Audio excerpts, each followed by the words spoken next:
Bonsoir, je suis vraiment très heureux d'être parmi vous ce soir. Je sens qu'il y a une très bonne ambiance, hein, et la salle est pleine, vraiment, c'est toujours impressionnant.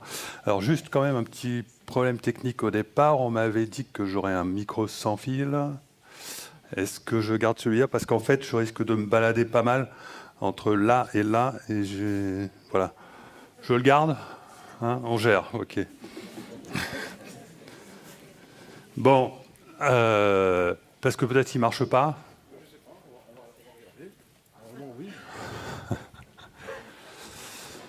Bon, donc oui, pour commencer cette conférence, alors voilà, je fais souvent des conférences en fait, et j'ai horreur de faire les mêmes, et à chaque fois je me renouvelle, souvent beaucoup, et je prends des risques. C'est ma motivation, sinon je ne le ferai pas, d'accord? Donc à chaque fois il y a du nouveau, et ce soir vous aurez droit à un nouveau très particulier. Parmi, entre autres choses, que vous verrez durant la conférence, enfin, je parle à ceux qui ont l'habitude de regarder mes conférences sur YouTube, c'est que je vais commencer par vous proposer un test pour chacun d'entre vous.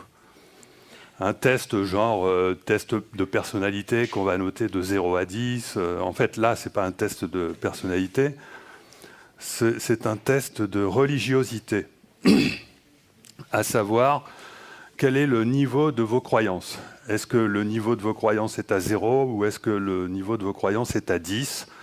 Et ça serait bien que pendant que vous fassiez ce test, que vous fassiez votre compte et que vous me disiez à peu près, que je sache à peu près quel est le niveau de la salle. Est-ce que la salle est plutôt à 2, à 3 ou plutôt à 7 ou à 8? Ça serait sympa. Donc, toujours pas... Oui, je préfère s'il marche, ouais. Est-ce que ça marche? Ah oui. Bon, voilà, pour pas que je l'ai dans les pattes. Donc ce test de religiosité, il ne faut pas avoir peur d'avoir 0, ça craint quand même un peu.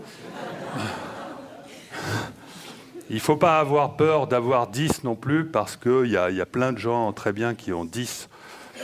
Il y a des académiciens, des enseignants, des journalistes, tout le monde, beaucoup de gens ont 10. Donc voilà, je vous propose ce test, et je vais vous commenter petit à petit donc comment m'est venu ce test et en quoi ça consiste, pendant que vous allez vous réfléchir pour vous situer afin de me donner un score.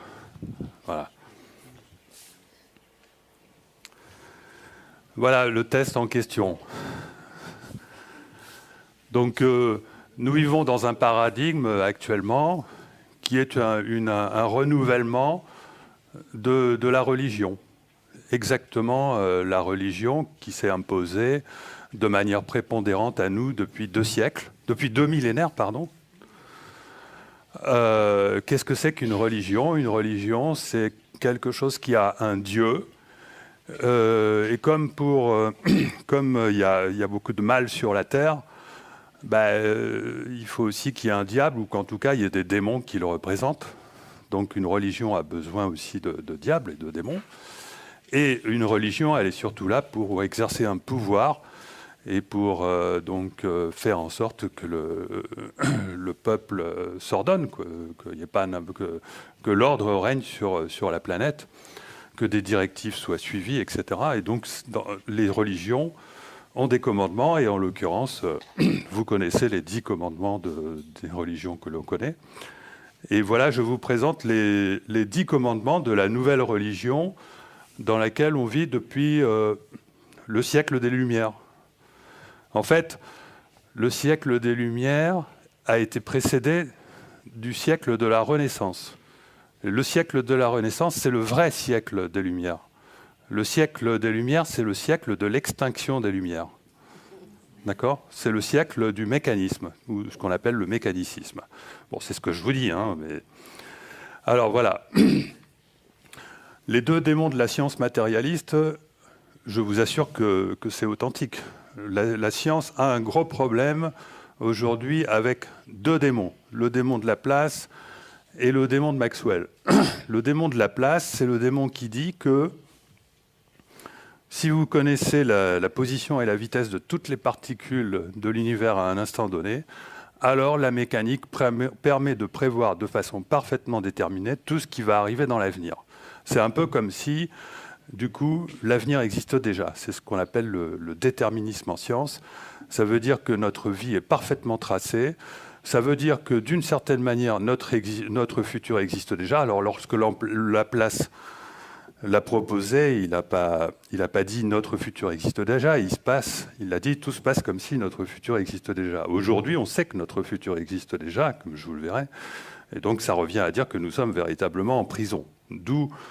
Et en plus, comme la mécanique est un processus qui a tendance à aller toujours vers le désordre, ça veut dire que nous sommes dans une prison qui nous emmène invariablement vers plus de désordre. Et donc, c'est quoi ça ? C'est tout simplement l'enfer. Voilà. Donc, d'où l'analogie entre le démon de Laplace et Satan. L'autre analogie, le démon de Maxwell, l'analogie entre le démon de Maxwell et Lucifer. Donc, je vais pas vous parler de l'expérience de pensée du démon de Maxwell, ce serait trop compliqué. Je vous dis simplement que le démon de Maxwell, c'est un problème, cette expérience de pensée.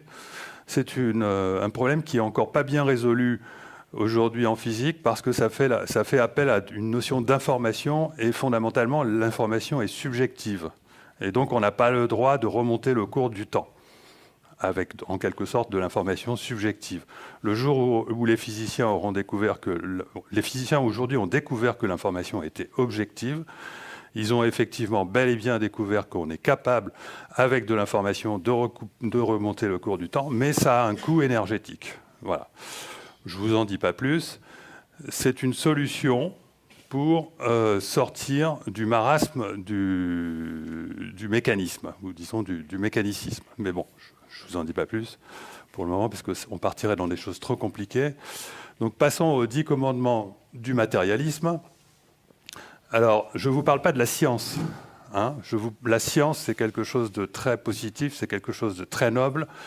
La vraie science n'a pas de religion, la vraie science n'a pas de chef.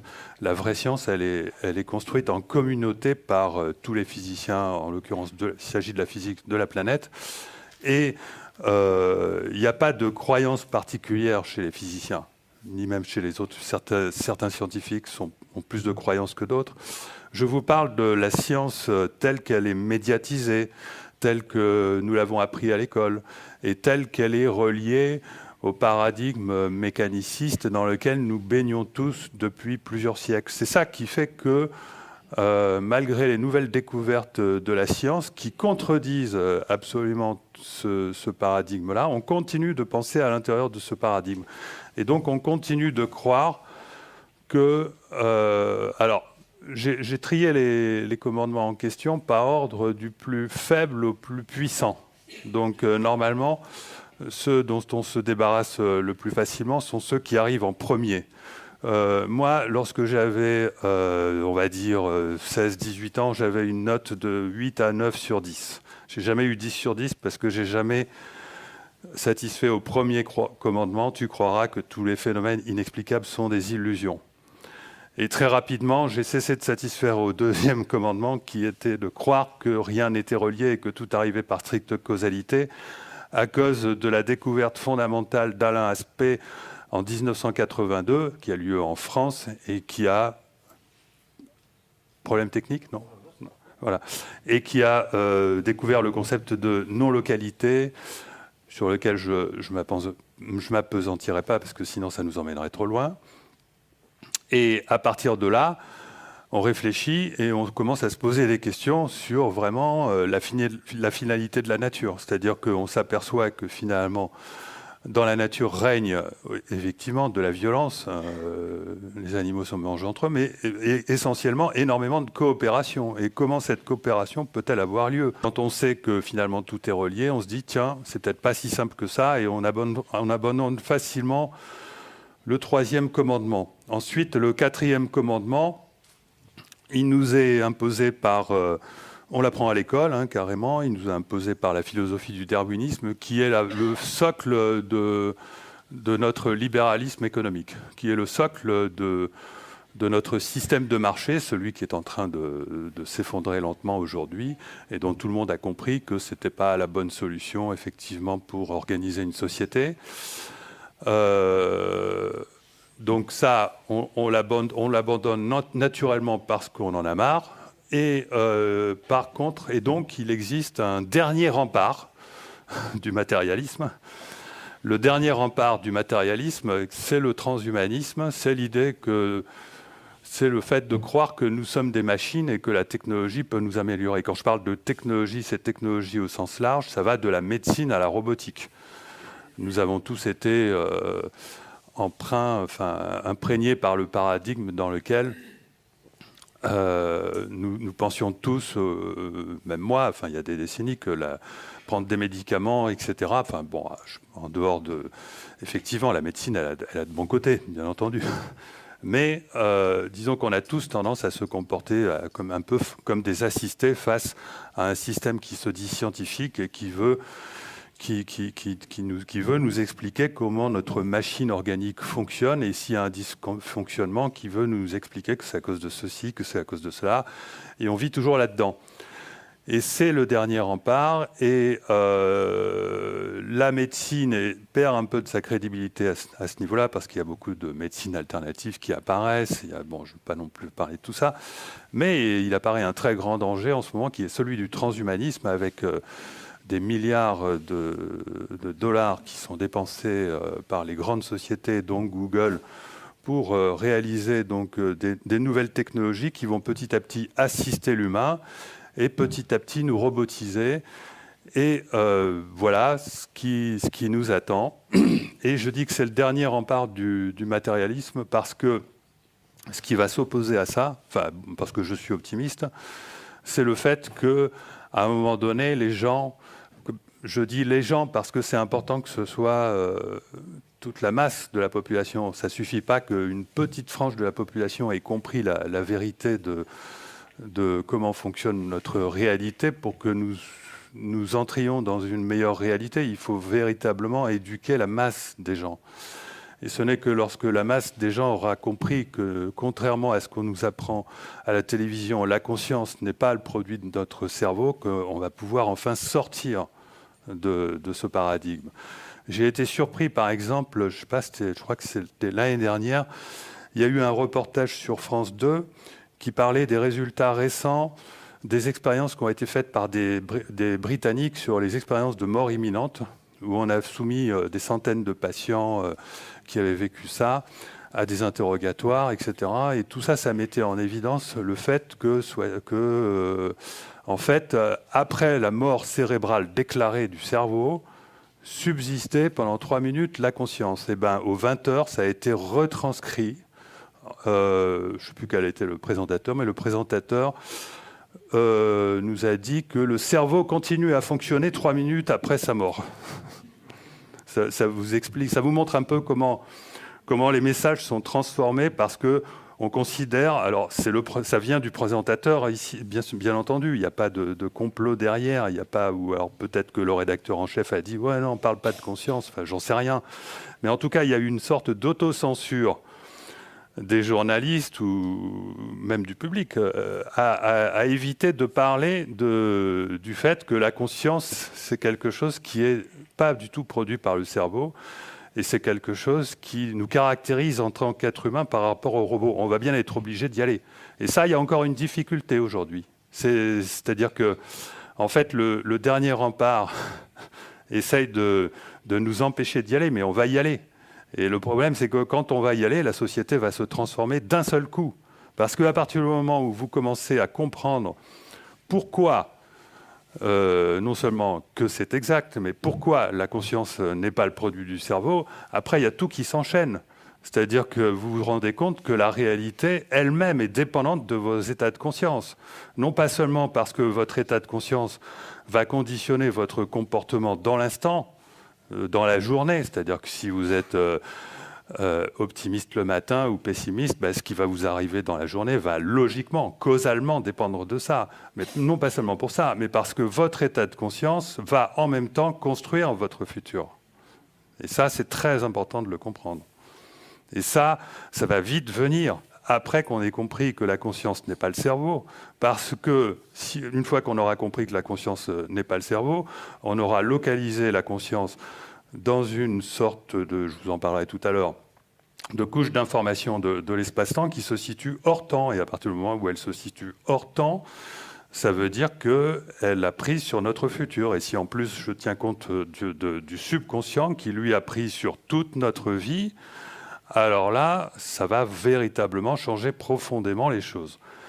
Alors, ça, c'est la synchronicité qui me l'a appris. C'est-à-dire que moi, en tant que scientifique, si je n'avais pas été convaincu par des expériences que j'ai menées et qui m'ont mené jusqu'à cette cessation de croire que ma conscience est le produit du cerveau, parce que c'est le fait de croire que la conscience est le produit du cerveau qui fait qu'on n'ose pas imaginer ce genre de choses. Si vous avez du mal à l'imaginer, c'est à cause de ça. C'est parce que vous continuez de croire que votre conscience est le produit du cerveau.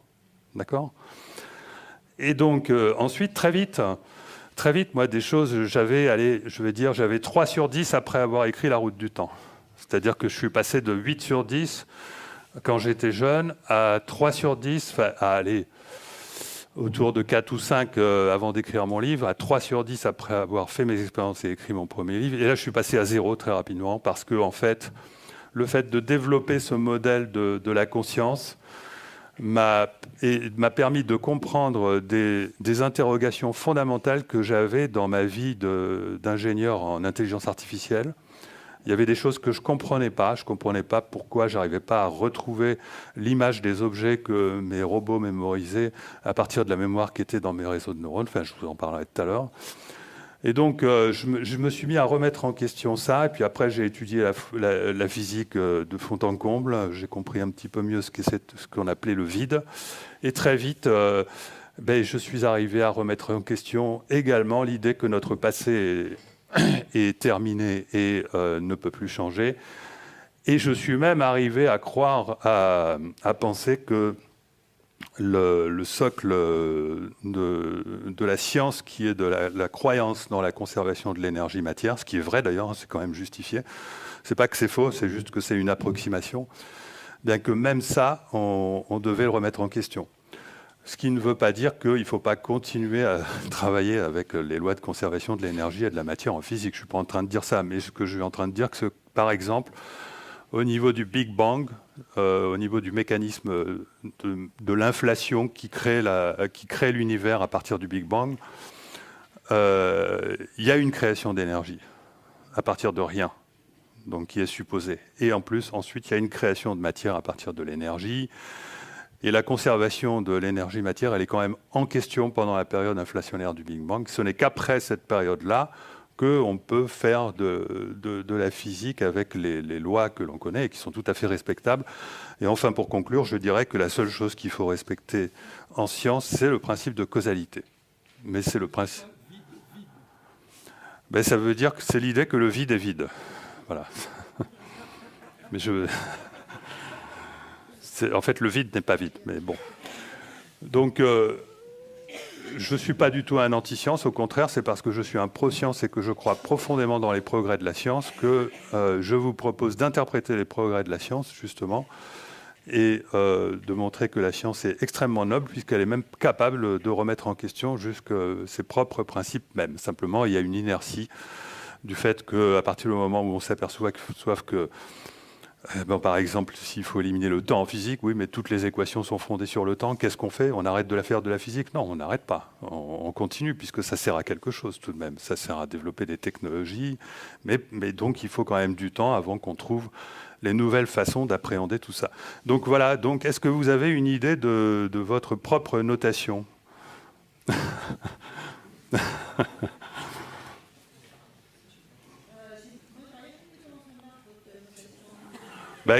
Combien de commandements satisfaisez-vous?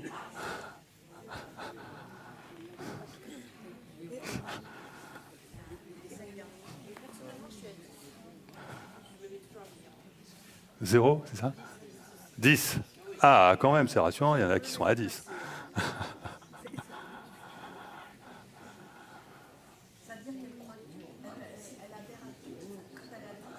Mais en fait, ce sont que des choses raisonnables, hein, tout ça. C'est tout à fait normal d'avoir 10 sur 10. Bon, enfin, il y a des gens qui ont 10 sur 10 et je crois qu'il y en a qui ont 0. Bon, donc tout de même. 8, 9. Voilà. Ben, la notation, ça consiste à dire quel est le nombre de commandements que vous respectez, quel est le nombre de commandements dans lesquels vous croyez, combien de...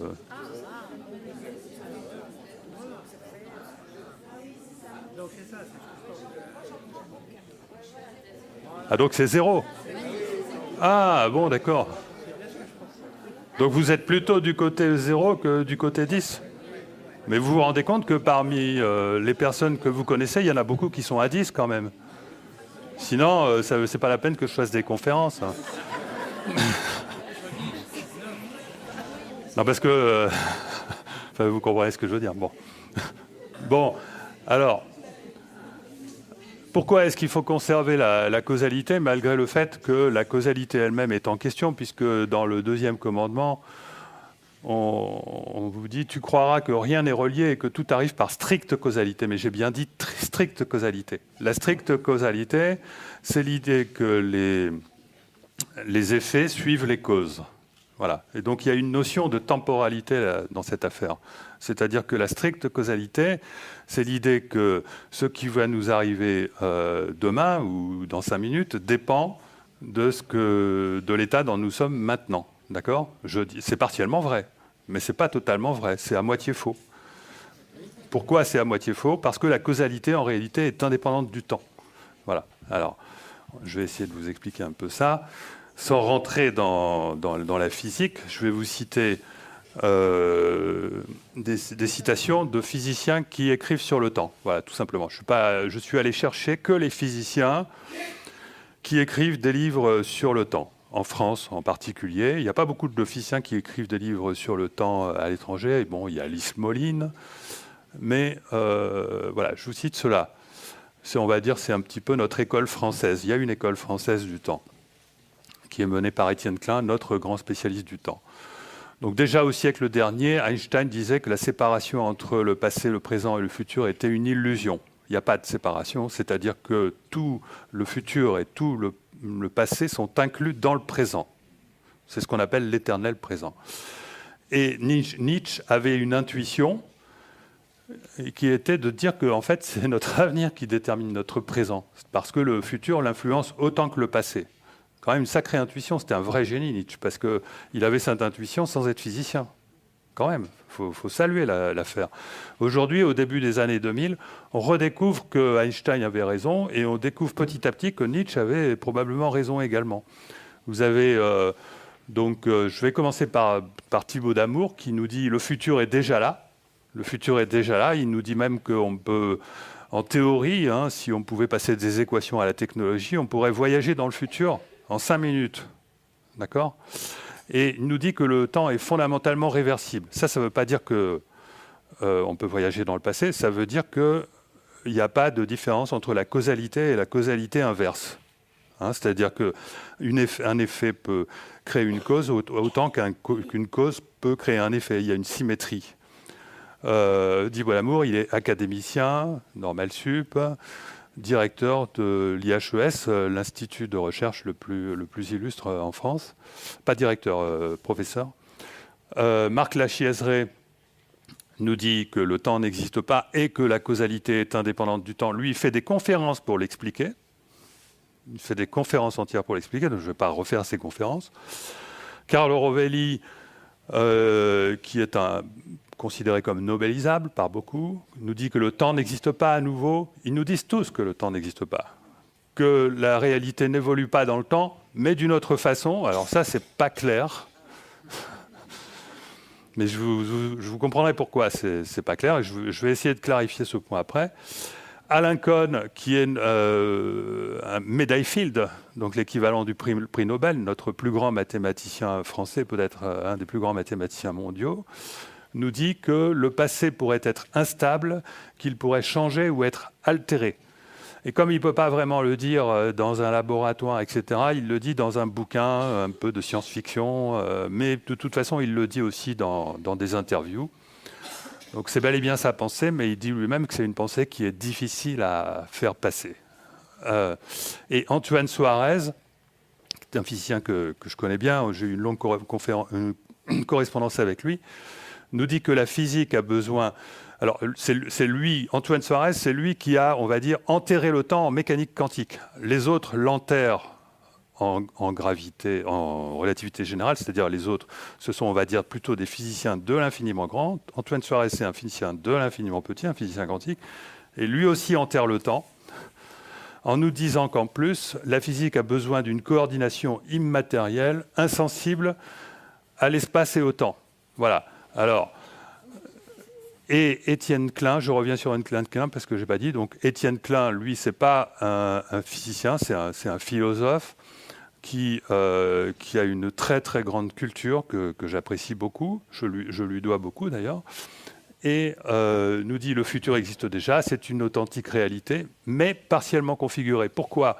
Parce que Étienne Klein n'est pas tout à fait d'accord avec l'idée que ce qu'on appelle notre univers bloc, c'est-à-dire que notre futur est déjà parfaitement réalisé et que peut-être on ne puisse pas changer notre passé. Il pense que nos pensées et nos émotions peuvent jouer un rôle dans la configuration immédiate de notre futur de 2050. Il l'a dit dans un article de revue, il l'a dit dans une interview à la radio. Il a dit, notre futur de 2050 existe déjà, il est déjà là, mais il est partiellement configuré et il faut faire attention à ce qu'on pense. Parce que avec nos pensées, nous contribuons à le configurer dès à présent. Ce n'est pas ce que nous allons faire entre 2016 et 2050 qui va déterminer 2050. C'est 2050 est déjà là et nos pensées peuvent contribuer à le bouger dans un sens négantropique, c'est-à-dire de plus grande harmonie. Voilà. Et donc, si on considère que... Alors maintenant, je vous fais la synthèse de toutes ces déclarations. La synthèse de toutes ces déclarations. OK, le futur est déjà là. OK, le passé est encore là. Mais le futur, on peut le bouger. Le passé, il pourrait bouger encore. Et la physique a besoin, et ça c'est parfaitement démontré, d'une coordination immatérielle, justement, qui va coordonner tout ça. C'est-à-dire que la physique a besoin d'une coordination immatérielle qui va bouger notre futur et peut-être bouger notre passé. Donc ça, c'est pas du guillemot, d'accord? C'est juste de l'interprétation qui consiste à essayer de faire une synthèse qui est le cadre dans lequel tous ces physiciens pourraient avoir raison. Maintenant, on fait du guillemot. Donc, les physiciens ont l'habitude de représenter notre espace-temps comme un cylindre parce que comme notre espace-temps a 4 dimensions, il a 3 dimensions d'espace et une dimension de temps. Donc on a l'habitude de représenter notre espace-temps comme un cylindre, avec la longueur du cylindre qui va représenter le temps. Et imaginez que tout l'univers soit contenu dans un disque. Le disque avance le long du cylindre et voilà comment se déploie la réalité. D'accord ? Et ce cylindre, il commence même en cône au moment du Big Bang. D'accord ? Puisque, en fait, il y a quand même une petite expansion de l'univers qui fait que la taille de ce cylindre a tendance à augmenter, mais lorsque on remonte à 13 milliards d'années en arrière, il n'y a plus de cylindre, ce cylindre il devient un point parce qu'il y a un cône. D'accord ? Voilà comment on représente l'univers. Mais on peut représenter aussi cet univers pour chacun d'entre nous. C'est-à-dire que pour chacun d'entre nous, tout se passe comme si notre vie pouvait être décrite, puisque notre futur existe déjà et que notre passé existe encore. Tout se passe comme si notre vie pouvait être décrite comme un cylindre invisible qui oriente tous nos pas, puisque tout ce qu'on va faire demain est déjà déterminé, y compris dans 10 ans, et que notre passé est encore là. On peut dessiner un bonhomme qui... Voilà, si on nous dessine en 4 dimensions, on nous dessine à l'intérieur d'un cylindre invisible qui oriente tous nos pas. Et ce cylindre, voilà, c'est ce que j'ai dessiné là. Et le temps, c'est un temps illusoire dans la mesure où on est en train de marcher là. On n'est pas en train de parcourir le temps. Ce temps illusoire-là, c'est exactement comme vous vous baladez dans un sentier en forêt. Vous n'êtes pas en train de vous dire que le sentier, 10 mètres devant, vous ne voyez pas 10 mètres devant parce que, mettons qu'il y a des arbres. Vous n'êtes pas en train de vous dire que le sentier est en train de se créer au fur et à mesure où vous avancez. On est d'accord. C'est exactement la même chose pour le temps. D'accord ? Et lorsque vous marchez en forêt et que votre sentier est déjà tracé, vous n'êtes pas en train de vous dire que vous êtes obligé de continuer à marcher sur ce sentier-là. Parce qu'à un moment donné, vous pouvez dire « Ah tiens, non, là je vais choisir un autre sentier ». Alors, vous avez à un moment donné posé votre cylindre, c'est-à-dire que vous avez dit « Bon ben voilà, vous avez regardé la carte, vous avez dit je vais aller de ce point-là jusqu'au sommet de la montagne, ou puis non, au sommet de celle-ci. Ah ben non, au sommet de cette montagne-là, je vais y aller. » Donc là, vous avez votre cylindre là. Et puis à un moment donné, ah non, finalement, je vais à l'autre. Donc là, vous avez changé la position de votre cylindre. Par la conscience. D'accord ? Bon, je vais peut-être un peu vite, mais c'est pour vous donner une idée. Parce que moi, ce que j'essaye de vous proposer, c'est un discours qui soit quand même compatible avec les résultats de la science, les résultats les plus sûrs de la physique moderne. Hein. Parce que la relativité générale qui nous a pondu l'univers bloc, c'est quand même la théorie la mieux vérifiée par l'expérience. Avec également la mécanique quantique, celle qui nous dit que les choses peuvent changer, qui est également la mieux vérifiée par l'expérience. Donc, si vous voulez, j'essaye de faire une synthèse entre ces deux théories. Il y a des concurrents à cette synthèse. Je vais voir, à moins que je vous en parle après, je vais vous en parler maintenant. Oui, non, je vais vous en parler maintenant. Décidément, je vous fais beaucoup de physique, mais enfin bon. Mais je vais parler de la synchronicité après. Donc, pourquoi je vous propose cette théorie et pourquoi j'écris beaucoup et pourquoi est-ce que je fais beaucoup de conférences? Parce que, si vous voulez, cette manière de voir les choses, elle ne peut pas être décrite par les équations. Les physiciens ne disposent pas d'équations qui leur permettent de décrire le mouvement de ce cylindre-là. Ils ne disposent pas. Il faut pour cela avoir une approche cybernétique. Or, l'approche cybernétique, les physiciens qui sont de ma génération et qui sont devenus de brillants physiciens de relativistes ou quantiques à l'heure actuelle, et ils ne connaissaient même pas l'informatique quand ils ont commencé leur itinéraire. Moi, j'ai appris l'informatique, j'ai appris l'intelligence artificielle, et j'ai compris que ce cylindre-là, on pouvait très bien le faire bouger à l'aide d'un cerveau. Voilà. Bon, mais ça, c'est pas encore rentré dans le domaine de la physique, mais moi, simplement, je suis très intuitif et je devance les progrès à venir et je vous les propose comme alternative à une solution qui me paraît complètement délirante. Et la solution complètement délirante à laquelle je m'oppose, c'est ce qu'on appelle le multivers, c'est-à-dire la théorie des univers parallèles.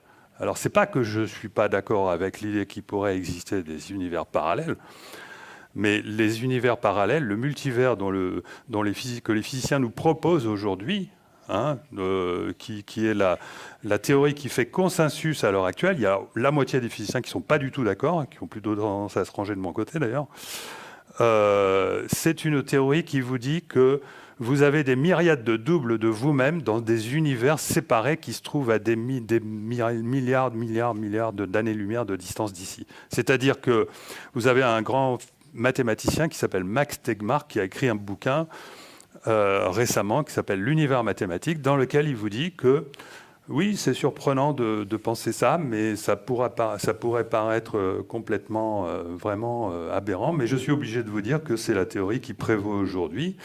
Et cette théorie, c'est quoi? Ça consiste à dire que si Max Tegmark considère sa propre vie depuis sa naissance jusqu'à actuellement, s'il décide actuellement de faire un choix différent, c'est-à-dire, par exemple, ne pas faire la conférence qu'il est en train de faire, eh bien, il existe un autre Max Tegmark qui se trouve à la distance de 10 puissance 29 mètres du premier, dans lequel ce choix-là a été réalisé. Tous les moindres choix que vous pouvez faire dans une vie, il suffit même de prendre un générateur de nombres aléatoires quantiques si vous ne disposez pas de libre arbitre, hein, parce qu'évidemment, il y a un conditionnement qui peut faire qu'on peut avoir des choix illusoires, mais il est tout à fait possible, à l'aide d'un générateur quantique, de dire bon, ben, tous les choix de ma vie, je vais les faire avec ce générateur-là, et vous allez créer une myriade d'univers, rien qu'en faisant ces choix. Voilà la théorie mainstream que les physiciens nous proposent aujourd'hui. C'est complètement délirant. Ce sont des théories qui entendent nous priver de notre libre arbitre. Parce que de tout temps, la physique s'est construite, et les sciences en général, contre la religion, c'est-à-dire contre la finalité, se construire contre la finalité, ça veut dire que tout est mécanique et que tout donc est déterminé d'avance et que nous sommes des machines. C'est pour ça que je vous ai sorti les 10 commandements, d'accord? Donc l'alternative à cette proposition délirante du mainstream, du consensus de nos scientifiques à l'heure actuelle, quand même c'est grave, hein. C'est cette alternative-là qui nous réalloue notre libre arbitre. Voilà. C'est pour ça que je fais des conférences, c'est pour ça que j'écris des livres, c'est parce que j'ai compris que j'avais une expérience qui imposait que je parle, que je propose qu'il y a un autre point de vue pour comprendre la science que ce point de vue-là. Voilà. Donc, comment comprendre maintenant cette affaire? Parce que, évidemment, s'imaginer un futur, un tuyau, un tunnel invisible qui oriente nos pas alors qu'on vit dans une réalité qui nous apparaît en dur, je veux dire, toute cette matière, cet espace, s'imaginer, c'est presque aussi délirant que l'idée de Max Tegmark, s'imaginer que mon futur existe déjà, c'est-à-dire que tout ce qui se passe ce soir, je le multiplie par un nombre de tranches infini et c'est déjà là, franchement, c'est dur. On est d'accord. C'est quand même dur. Bon, mais en fait, ça, c'est une illusion. C'est pas comme ça qu'il faut se l'imaginer. C'est-à-dire qu'en fait, notre réalité, telle qu'on l'aperçoit, n'existe pas. Et ça, c'est probablement la chose la plus importante à comprendre. C'est-à-dire que la physique démontre aujourd'hui que l'espace a 5 gros bugs qui empêchent que ce soit de l'espace. L'espace, d'abord, il peut être tordu, c'est-à-dire il peut être compressé, il peut être, on peut courber l'espace. Vous savez que la lumière, elle est courbée au voisinage du Soleil. C'est comme ça qu'on a découvert la relativité. La lumière, elle s'engouffre carrément à l'intérieur de ce qu'on appelle les trous noirs. Les trous noirs, on nous dit que ce sont des trous dans l'espace dans lesquels s'engouffre la matière, mais c'est l'espace lui-même qui s'engouffre dans ces trous-là. Et il n'existe pas d'espace sur lequel vous pouvez visualiser ça. Ça veut dire que l'espace lui-même n'est pas de l'espace. C'est une illusion, tout comme l'écran d'un ordinateur n'est pas la scène que l'ordinateur vous projette. Il ne faut pas confondre ce que vous voyez à la télévision. Imaginez qu'un gamin qui est trop près, il prend ça pour la fenêtre de sa maison. Il prend ça pour de la réalité. On a le même problème avec l'espace parce que notre espace également est pixelisé, c'est-à-dire qu'il a une plus petite dimension qui s'appelle la longueur de Planck, qui est égale à 10 puissance moins 35 mètres. Donc c'est un troisième bug. Le quatrième bug de l'espace, c'est sa non-localité, c'est-à-dire qu'il peut y avoir des particules et même des événements qui ont lieu à des années-lumière de distance et qui sont séparés de telle manière qu'il ne peut pas y avoir de relation de causalité, c'est-à-dire de signal transmis de l'un à l'autre. Eh bien, ces événements vont fonctionner ensemble, comme s'ils étaient au même endroit de l'espace. C'est-à-dire que tout est relié. C'est ce qu'on appelle l'intrication quantique. Et le cinquième bug de l'espace, je crois même qu'il y en a 6, mais bon, c'est de dire que cette non-localité, parce qu'en fait l'espace c'est un espace-temps, cette non-localité spatiale elle est également valable dans le temps, c'est-à-dire qu'il peut y avoir des événements qui sont reliés non seulement lorsqu'ils sont séparés par de l'espace, mais également lorsqu'ils sont séparés par du temps. C'est-à-dire que vous pouvez avoir quelque chose qui arrive dans le présent et qui est corrélé à quelque chose qui, en même temps, arrive dans le futur ou dans le passé. D'accord ? Et voilà, je pense que j'en ai oublié un de bug, mais bon, c'est déjà pas mal. La matière est faite de vide également. Alors ça, c'est le bug de la matière, parce que quand je dis la réalité n'existe pas, c'est l'espace, le temps et la matière qui n'existent pas. La matière est faite à 99,99% de vide, ça on le sait. Mais lorsqu'on continue à zoomer sur le reste de matière, le 0,001%, on s'aperçoit qu'au final, au niveau théorique, C'est-à-dire qu'on ne sait zoomer en pratique que sur ce qui nous permet de dire qu'il n'y a que 0,001% de matière. Mais lorsqu'on zoome là-dessus, mais cette fois-ci avec les équations, avec les meilleurs modèles de la physique, on s'aperçoit qu'on n'a pas de matière et qu'on a simplement des vibrations. Et même les modèles les concurrents, tous les modèles de la physique, même s'ils sont concurrents, ils convergent pour nous dire qu'on a des vibrations qui sont soit des cordes, soit des boucles. C'est-à-dire que finalement, l'espace, c'est la même chose que le vide, c'est la même chose que la matière. Il n'y a pas vraiment de différence, c'est juste des différences qualitatives. C'est-à-dire que la matière, ce sont des espèces de fluctuations de l'espace, des espèces de vibrations de l'espace bien particulières, bien cristallisées, localisées. L'espace et le vide, on sait que c'est à peu près la même chose, c'est la même notion. Et qu'est-ce qui reste là-dedans ? Alors, il reste le temps. Ah oui, on sait que le vide, bah oui, mais le vide. Donc la matière, c'est plus rien. L'espace, c'est plus rien. Par contre, le vide, c'est quelque chose. C'est-à-dire qu'en fait, tout est inversé. C'est-à-dire l'espace et la matière n'existent pas, mais le vide, lui, voilà, le vide existe. Il existe bien, lui. Le vide, il y a plusieurs théories. Il y a des théories qui disent que le vide contient 3 fois plus, mais ça, c'est peu crédible. Et il y a des théories qui disent, j'ai vu ça sur une publication du CNRS, qui disent que le vide contient 10 puissance 100 fois plus d'énergie, c'est-à-dire d'information, que notre réalité. 10 puissance 120 fois plus, d'accord ? C'est-à-dire que la réalité, elle est fondamentalement invisible. Même pas invisible parce qu'on ne perçoit que une partie de la lumière, vous savez, entre 0,4 et 0,8 microns, parce que la lumière qu'on ne perçoit pas, ça c'est encore une forme de matière. Mais je ne vous parle même pas de cette lumière qu'on ne perçoit pas. Je vous parle de ce qui n'est ni lumière, ni matière, et qui est vraiment vide. Ça, c'est 10 puissance 120 fois plus d'informations que notre réalité. Il y a de quoi se tirer une balle dans la tête, franchement. Non, il ne faut pas faire ça, bien sûr. Mais... Donc, voilà, les physiciens s'interrogent depuis très longtemps. La majorité des physiciens est très en affinité, en accord avec l'idée de la caverne de Platon. Et ça revient en force aujourd'hui.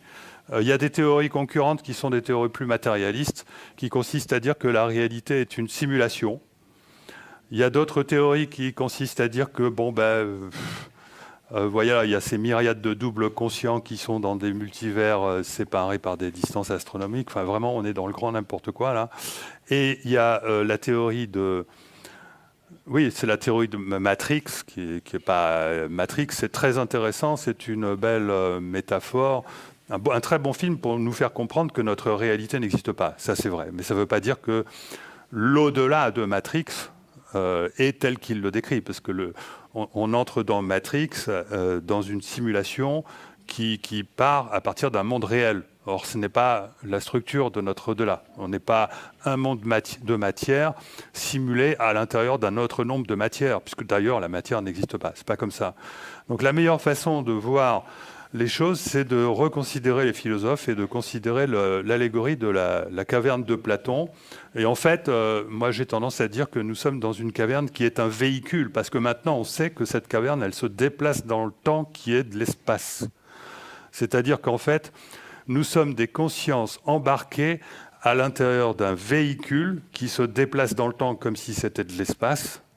Et c'est la meilleure façon de concevoir la réalité à l'heure actuelle. D'accord ?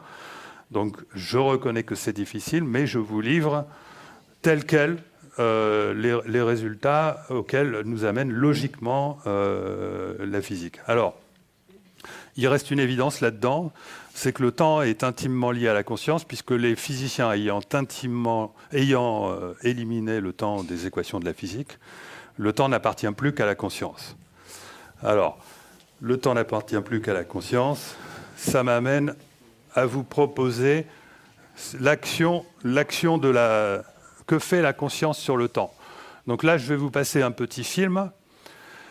Et oui, je vais vous passer un petit film qui va vous montrer comment est-ce que la conscience... Vous vous souvenez du tube que je vous ai montré? Donc je vais vous montrer ce tube-là, mais je vais vous le montrer en train de bouger. Je vais vous montrer le temps en train de s'écouler entre dans 3 périodes que vous allez traverser. Une période où vous êtes en train de travailler, une période où vous êtes en vacances et une période où vous êtes à nouveau en train de travailler. Ce qui est très courant, ça s'applique à tout le monde. Tout le monde sait que pendant les vacances, on est amené à faire des choses totalement imprévues. Mais même l'univers ne sait pas prévoir ce que vous allez faire. Et donc l'univers va créer tout un tas de possibilités pour vous. Et vous allez en emprunter que certaines. Parce que la notion de multivers que j'ai refuté tout à l'heure, qui est quelque chose de parfaitement admis en physique, je considère que ce multivers nous appartient quand même. C'est-à-dire que nous avançons dans un tunnel invisible qui représente tous nos pas le long de notre vie. Ce tunnel peut bouger, mais à l'intérieur d'un champ des possibles. D'accord ? Et c'est ce champ des possibles qui est le multivers décrit par la physique. Et donc on va essayer de représenter ici, dans ce petit film, la manière dont votre futur évolue et même éventuellement, pourquoi pas, la manière dont votre passé se restructure. Et pendant la période de vacances que vous allez traverser, vous allez vous apercevoir que pour faire bouger votre tube, eh bien, il faut apprendre quelque chose, il faut apprendre une leçon de vie, il faut prendre conscience de quelque chose, et que ça ne va pas forcément marcher tout de suite. Et qu'une fois que vous avez appris quelque chose, vous pouvez retomber dans l'ancien système. Une fois que vous l'avez appris bien, ok, à ce moment-là, ça s'installe vraiment. Mais rien n'est jamais terminé avant que la prise de conscience soit vraiment complètement adoptée. Donc c'est un peu ce que je vais vous montrer là. Donc, je l'avais préparé, mais je vais la retrouver. Donc, matrice temporelle.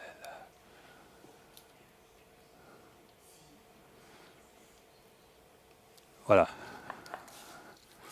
Donc là, vous êtes en train de travailler, et là, vous partez en vacances, et vous avez un tunnel vert qui apparaît, qui est peut-être votre opportunité d'évolution, un nouveau fusil, et puis c'est raté. Et puis là, vous faites une deuxième rencontre. Souvent, ce sont des rencontres qui changent la vie. Et là, vous avez réalisé quelque chose, vous avez intégré quelque chose, vous avez changé de comportement, et ça va changer votre futur. Et il y a encore la possibilité que c'est-à-dire votre ancien passé essaye de revenir, parce que vous n'êtes pas encore tout à fait... Voilà. Et puis c'est acquis. Et voilà, comment vous considérez vos vacances vues du futur.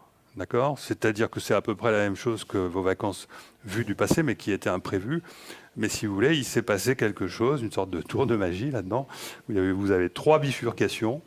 Durant chaque bifurcation, vous aviez la possibilité de garder votre ancienne vie, c'est-à-dire votre ancien tunnel, ou de commuter. Qu'est-ce qu'il me fait là ? Voilà. Et donc, on va remettre...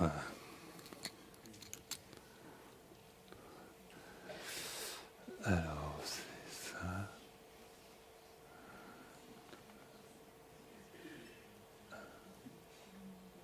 Voilà. Donc voilà, j'ai essayé de vous faire une illustration dynamique de la manière dont se passent les choses. Et je pense que, enfin, personnellement, ça correspond à mon intuition. C'est-à-dire que vous savez très bien que, par exemple, demain, chacun d'entre vous a de fortes chances de faire telle chose, vous risquez de faire telle chose, mais peut-être que vous allez faire autre chose. Peut-être que si vous rencontrez, etc. En fait, que fait l'univers ? L'univers, il crée tout. D'accord ? C'est-à-dire que tout est déjà là. Il faut le voir comme, effectivement, votre parcours sur un sentier avec toutes les alternatives possibles qui sont déjà là. D'accord ? C'est un peu comme ça qu'il faut le voir. L'univers n'a aucun problème à faire ça. Il n'a pas de problème de capacité de mémoire. Je vous ai dit 10 puissance 120 fois plus d'informations. Il n'a pas de problème. Voilà. Il faut le voir comme ça, c'est la manière la plus raisonnable. Ça correspond à ce que nous rapportent les témoins des expériences de mort imminente, les témoins d'expériences de chamanisme, les témoins de voyages astraux, les témoins d'un tas de phénomènes dont, au retour, on nous rapporte cette idée-là, c'est-à-dire le futur est déjà là, mais on peut le changer. On peut choisir, on peut même guérir. D'accord ? Donc, et ça correspond à la mécanique qui, à mon sens, est la plus rationnelle, puisque c'est une mécanique qui nous permet à la fois de rester dans le cadre de la relativité générale, la théorie la mieux démontrée par l'expérience, et de rester dans le cadre de la mécanique quantique qui nous dit que nous avons plein de bifurcations potentielles qui sont indéterministes et qui ne dépendent pas du passé. C'est compatible avec, ce que nous dit la physique actuelle. Et donc il faut le voir de quelle manière? Il faut le voir comment change notre futur. Eh bien, notre futur, à un moment donné, vous avez une certaine ligne, et puis bien avant d'y arriver, ça y est, votre futur est en train de basculer. C'est-à-dire votre futur ne bascule pas au moment où vous le vivez, votre futur bascule bien avant. Alors pour mieux le comprendre, imaginez que vous êtes dans un train et que vous avez la télécommande de tous les aiguillages. Vous êtes dans un train. Imaginez qu'il y a un réseau de chemin de fer dense en France et vous avez un wagon personnel et vous avez les aiguillages, vous avez une télécommande qui vous permet de déterminer. Alors vous décidez d'aller, mettons, à Rennes, d'accord? Voilà, ça y est, vous pouvez dormir, vous allez à Rennes. Là, vous êtes dans un état de conscience, vous avez vos aiguillages, évidemment, c'est vos intentions qui sont dans votre tête. Mais à tout moment, vous pouvez dire, tiens, j'appuie sur un bouton, ah non, là, je ne vais plus à Rennes, je vais à Strasbourg. À quel moment est-ce que vous commutez pour dire, c'est pas à Lyon ou je ne sais pas où que vous décidez d'aller à Strasbourg plutôt qu'à Rennes. C'est à Avignon, au moment où vous avez appuyé sur la télécommande pour dire, non, je ne vais plus à Rennes, je vais à Strasbourg. D'accord? Votre futur a changé bien avant la bifurcation. D'accord? C'est comme ça qu'il faut comprendre les choses. Et c'est vachement important de le comprendre parce que ça permet de mieux comprendre toutes les techniques de développement personnel qui sont basées sur l'information. D'accord? Beaucoup d'entre vous, je pense, doivent s'y intéresser. Toutes les techniques de développement personnel basées sur l'information essaient souvent de vous faire prendre conscience de quelque chose qui a eu lieu dans votre passé et qui est un blocage qui vous empêche d'opérer un aiguillage qui va vous servir dans le futur. C'est-à-dire qu'en physique, vous ne pouvez pas changer le futur sans changer en même temps le passé. Vous ne pouvez pas changer le passé si vous n'avez pas changé le futur. Et je dirais même que la clé de l'évolution des espèces, ce n'est pas le darwinisme, c'est le fait que les progrès que vous faites dans votre conscience, les progrès que vous faites dans votre vie, que ce soit vos progrès individuels ou les progrès d'une espèce, ce sont des progrès qui sont dus au fait que vous créez d'abord votre futur et que ces progrès qui consistent au changement de votre futur se mémorisent dans votre passé, dans vos gènes. D'accord ? L'épigénétique s'explique très bien par ce mécanisme-là, puisque le passé existe encore. D'accord ? Lorsque vos gènes se modifient, ils se modifient pour les générations futures qui vont rentrer dans votre vie. Bon, mais ça, je suis allé un peu trop loin, d'accord ? Mais bon. Après aux questions. Donc, d'où ce que j'appelle la théorie de la double causalité que je présente dans mes livres, et qui consiste à dire ce qui est valable aussi bien au niveau collectif qu'au niveau intellectuel, que nos intentions créent dans le futur donc des changements via des aiguillages qui ont changé, d'accord ? Ces changements créent à leur tour des changements dans notre présent qui vont justement correspondre à de nouveaux aiguillages, c'est-à-dire à l'augmentation de probabilité de certains hasards qui vont vous amener à destination. C'est-à-dire que votre futur est relié à votre présent par différentes voies, pas une seule voie. Imaginez que l'une de ces voies soit la voie qui vous amène à conserver vos habitudes. Et imaginez que plein d'autres voies, mais vous avez très peu de chances d'y arriver, vous amènent à réaliser votre rêve. D'accord ? Imaginez que vous entretenez votre rêve, c'est-à-dire, alors je vais expliquer comment ça marche après, vous entretenez votre rêve par une véritable liaison avec qui vous êtes, vous avez vraiment compris qui vous étiez, vous avez vraiment compris que le sens de votre vie sur Terre, c'est de réaliser un rêve. D'accord ? Et vous en êtes tellement... Et vous avez la joie de sentir que vous allez y arriver. D'accord ? Et au point que vous allez même cesser d'entretenir vos habitudes qui continuent de faire l'ancien. D'accord ? Et à ce moment-là, votre futur, qui contient votre rêve qui n'arrive pas à se relier à votre présent, et qui contient également le résultat de vos habitudes. Si vous coupez les ponts vers vos habitudes, que va faire l'espace-temps? Eh bien, l'espace-temps, il va bien être obligé de redistribuer les probabilités de là où vous les avez coupées à là où vous avez l'intention d'aller, ce qui va se traduire par une augmentation des hasards, par une augmentation de probabilité des hasards de réaliser de façon magique votre destin choisi. Voilà, ça c'est la théorie de la double causalité.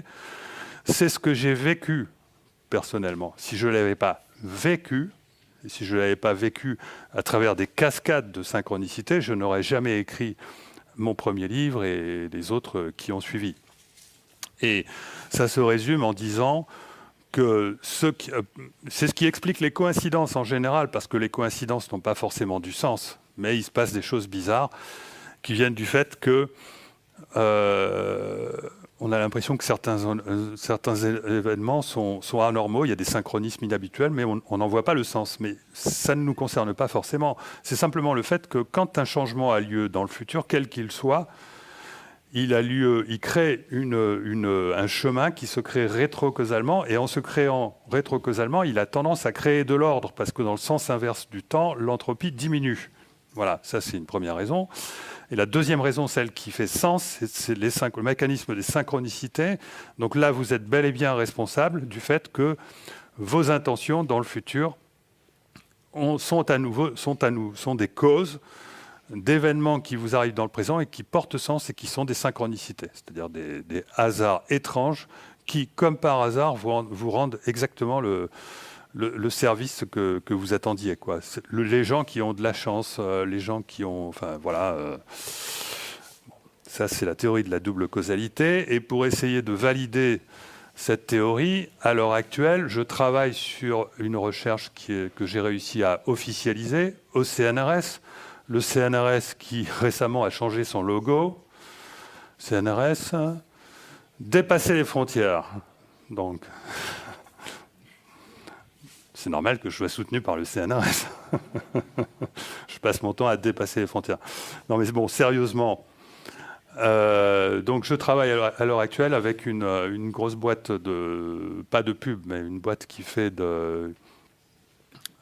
est responsable de tout le matraquage publicitaire. C'est-à-dire que vous savez que vous êtes tous suivis quand vous êtes sur Internet. Il y a des ordinateurs qui sont capables, j'ai même participé à l'indexation des internautes, qui sont capables de dire, bon, ben là, à un moment donné, vous étiez sur Facebook, là, vous êtes sur Google, là, vous êtes sur tel autre site, là, vous êtes allé sur tel site et vous avez acheté ceci. Toutes ces informations, pour chacun d'entre vous, sont stockées, sont utilisées et sont vendues. Elles sont vendues et lorsque quelqu'un veut une campagne publicitaire, il demande au groupe, par exemple, pour lequel je travaille, et le groupe pour lequel je travaille organise une campagne en utilisant ces données-là pour savoir à qui il faut envoyer les publicités. Mais il les envoie comme des brutes, hein. Et moi, j'essaye de proposer une solution alternative pour ne plus faire appel au big data, c'est-à-dire à vos données personnelles, mais pour faire appel au hasard, de manière à ce qu'on envoie moins de publicités à ceux qui en ont marre, et qu'on envoie peut-être des publicités à ceux qui n'en reçoivent jamais. C'est-à-dire qu'au lieu de choisir, au moins en partie, hein, au lieu de choisir les gens selon leur profil, leur âge, plus de 135 ans, femmes, retraités, n'importe quoi, a acheté ceci, a acheté cela, a fait ceci, a fait cela, on les choisit au hasard. Et au lieu d'envoyer, mettons si on en choisit 10 fois plus que la normale, on va envoyer pour le même prix 10 fois moins de pubs et les gens cesseront d'être matraqués. L'idée, c'est d'arriver à développer un hasard vertueux qui fasse que les gens reçoivent les pubs comme par hasard parce que justement ça les arrange. C'est-à-dire que vous avez l'intention de prendre des vacances à tel endroit, donc il vous faut louer une location de vacances, ou vous avez l'intention d'acheter un livre ou n'importe quoi. Eh bien, l'idée, c'est que, comme par hasard, vous receviez la bonne pub au bon moment. Bon, c'est un rêve, hein, mais disons que il suffirait que ça soit valable pour, mettons, 1, 2, 3% de la population. Il y a des gens qui ont de la chance. et que pour que les algorithmes que moi je déploie par derrière, pour lesquels je teste différents types de hasards, je teste des hasards qui sont sensibles au futur et je teste des hasards qui sont insensibles au futur. Ça, c'est mon boulot, c'est mon job de faire en sorte, avec des astuces informatiques, que le tirage au sort que j'utilise pour savoir à quel moment et à qui on envoie une publicité soit un hasard sensible ou pas sensible au futur. Ça, c'est mon job. C'est un gros casse-tête d'ailleurs. C'est un gros casse-tête parce que ça ne suffit pas seulement de prendre un hasard aléatoire ou un générateur de nombres quantiques aléatoires. C'est plus compliqué que ça parce qu'il faut maintenir la trajectoire de chacun. Mais enfin bon, je ne rentre pas dans le détail. Et donc, en ce moment même, je fais des recherches là-dessus. Je fais travailler un ingénieur sur le développement de cette affaire-là. Et on espère avoir les premiers résultats. En fait, j'avais déjà travaillé là-dessus il y a 2-3 ans. On a eu des résultats très positifs. C'est-à-dire qu'on a fait des campagnes en utilisant le hasard et on a vu que la campagne en utilisant le hasard avait une meilleure rentabilité que la campagne qui utilisait le big data habituel. Donc il y a de l'espoir. Bon, mais il ne faut pas s'attendre à ce que ça marche comme ça. Il peut y avoir une résistance du futur. Hein, ça, je vous en parlerai tout à l'heure. Donc il ne faut pas trop rêver, mais de toute façon, rêver, c'est aussi le propre de la recherche. Maintenant, ce que je voulais vous dire, c'est que, oui, donc ma spécialité, c'est la robotique. Donc dans ma vie, j'ai développé des robots en tout genre. J'ai développé des robots industriels. J'ai été aussi le développeur du premier système de vision de Nao. C'est-à-dire que le robot Nao, le robot français Nao, dont, je ne sais pas, il y a eu un film récemment là-dessus, c'est un robot humanoïde qui est développé par la société Aldébaran Robotics. J'ai eu la chance qu'on me propose de développer son premier système de vision. Je crois qu'il a encore ce système-là. Donc là, vous voyez le robot Nao en train de reconnaître un poussin. Et d'une manière générale, donc, ces robots-là utilisent des systèmes de reconnaissance visuelle, donc une vision artificielle, pour arriver à se localiser dans l'espace. D'accord ? Et comment est-ce qu'on développe ce genre de choses ? Eh bien, vous allez voir pourquoi je vous dis ça. Comment est-ce qu'on développe ce genre de choses ? En développant des réseaux de neurones artificiels, c'est-à-dire des réseaux de neurones mathématiques. C'est parce que j'ai développé ce genre de choses dans ma carrière que j'ai été récompensé, enfin distingué par le CNRS, c'est-à-dire mon cristal de CNRS. Je le dois aux travaux que j'ai faits et qui ont amené à la création de 2 sociétés. L'une, une société qui commercialisait des systèmes d'analyse des mouvements oculaires. Et donc là, pour les mouvements oculaires, j'ai utilisé un réseau de neurones qui permettait de calculer carrément la torsion de l'iris. Donc ça, c'est le réseau de neurones de droite, hein, simplifié. Et pour le système de vision de Nao et tout un tas d'autres systèmes de vision, je travaille avec beaucoup de sociétés là-dessus, comme Thales, Ifremer, etc. J'ai utilisé un réseau de neurones que j'ai appelé dynamique à base de fractal. Bon, voilà. Mais tout ça m'a donné une expérience, tout ça pour en venir où m'a donné une expérience suffisante pour comprendre que le paradigme neuroscientifique qui consiste à dire que la mémoire, elle est logée dans les interconnexions entre les synapses et les neurones, que ce n'était pas possible. Il n'est pas possible que la mémoire soit logée dans le cerveau, en tout cas pas, je ne vois vraiment pas où, peut-être dans l'eau, je ne sais pas, mais en tout cas, la mémoire ne peut pas être logée à l'interconnexion entre les synapses et les neurones, tout simplement parce qu'il y a une accumulation d'informations issues de toutes sources lumineuses qui arrivent et on a un processus irréversible qui se produit. Et moi, à partir d'un réseau de neurones artificiels, j'ai essayé de chercher cette information qu'il y a dans les synapses et les neurones, et j'ai jamais réussi à reconstruire autre chose qu'une espèce de spectre avec des pics qui ressemblent à la figure de gauche, là. Et cet ensemble de ce spectre permet effectivement de reconnaître n'importe quel objet, des objets complexes, que le robot est capable d'apprendre automatiquement. La caméra vous lui montrait, il est capable de le reconnaître le lendemain, même si l'objet était même sous un angle différent presque. Mais ça, c'est fait grâce à un réseau de neurones. Mais si vous allez chercher l'information qu'il y a dans le réseau de neurones, vous ne pouvez pas reconstruire l'image de l'objet. C'est impossible. C'est impossible. Alors, où se trouve ? Alors, moi, pendant longtemps, je me suis dit, mais tiens, c'est bizarre cette affaire-là. Et puis, bon, on n'y fait pas attention. Ce n'est que 10 ans après, lorsque je me suis intéressé au problème de la conscience, que j'ai compris, mais bon sang, mais c'est bien sûr. Le cerveau ne sert pas à mémoriser. Le cerveau sert à adresser la mémoire. La mémoire ne se trouve pas dans le cerveau. La mémoire se trouve dans le vide, à nouveau, dans le vide. D'accord ? Le vide est plein d'informations. Et ça ne veut pas dire qu'il n'y a pas de la mémoire dans le cerveau, mais la forme de mémoire dans le cerveau, je sais ce que c'est, je l'ai étudié, ce sont des traces de chacune des mémoires individuelles qui sont sur le disque dur, hein, pas dans le cerveau, et qui sont distribuées dans tout le cerveau. Et c'est exactement ce qu'on observe, parce que quand on essaye d'enlever la mémoire à quelqu'un en supprimant des zones du cerveau, on n'enlève pas de mémoire. La mémoire, elle est partout à la fois dans le cerveau. D'accord ? Donc, la mémoire n'est pas dans le cerveau. Certaines formes de mémoire se trouvent dans le cerveau, mais pas la vraie mémoire, pas celle qui nous permet de voir. Et d'ailleurs, je ne sais pas, quand vous rêvez, vous passez des films, même vous avez des souvenirs parfois qui sont comme des films. Où est-ce qu'ils sont stockés, ces films ? Certainement pas dans les synapses et les neurones, puisqu'ils ne sont même pas capables de sortir une image. Bon, alors voilà, tout ça pour dire que maintenant, on va passer à du sérieux.